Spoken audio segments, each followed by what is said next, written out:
like Reverend Oliver said, I believe the video explains a lot. Says everything, pictures do, but as I was reflecting, I realized, this building, for me, really represents my kind of a rebirth I had back when I was 22 years old.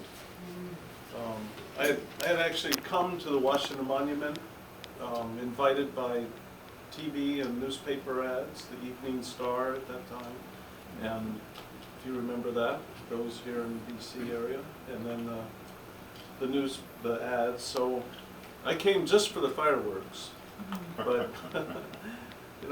something just to touch off of what he was talking about at the end. That was the first time I'd seen. It was almost my exact experience. The incredible 300,000 international, interfaith, interreligious, interracial.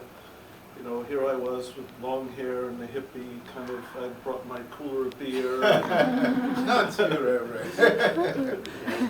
Everything. So, but I was moved. That was a few years before I actually met our real divine principal. But this guy was down there on the front of down the hill at the monuments, yelling in loud language I couldn't understand, but I could hear Dr. Pak and about love and God, and those were ringing out through the entire field there. So I had no idea that I would become part of this movement a couple of years later.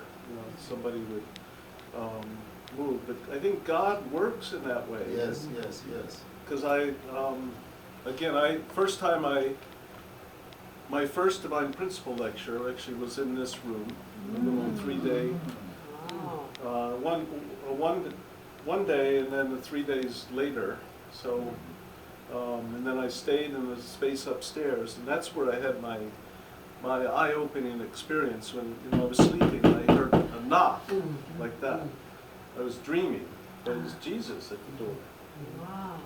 And he was knocking instead of me knocking to come in. He was knocking, come and join us. And that was, the door was into the prayer hall there. It was quite I'm not that spiritual of an individual in that way to hear a lot of that, but I felt that calling from Jesus then, and began to study the principle and understood,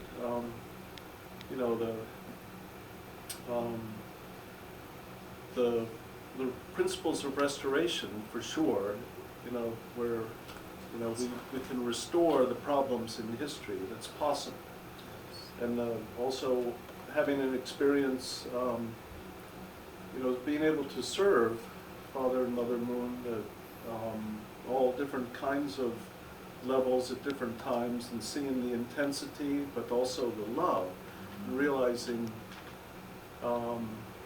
this is the kind of life that we're meant to live as sons and daughters of God. Principled life, endure to the last, but with love kind of attitude, and that's what I tried to learn myself, try to bestow upon my kids. He brought us together in marriage, and as you saw in the video, the Marian man, kind of. I think he has a record, right, for marriages. I think so. Yes, and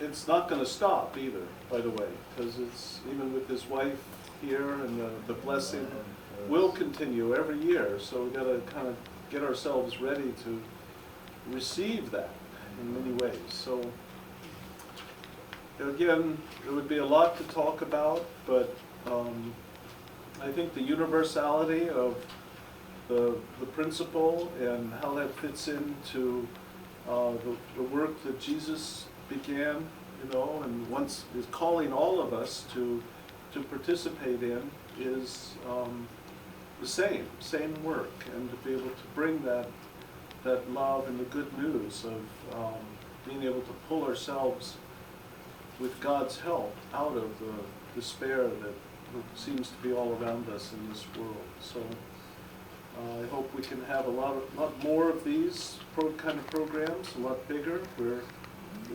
targeting some big ideas for October, November, even heading to Las Vegas and take on Sin City there in a new way and make it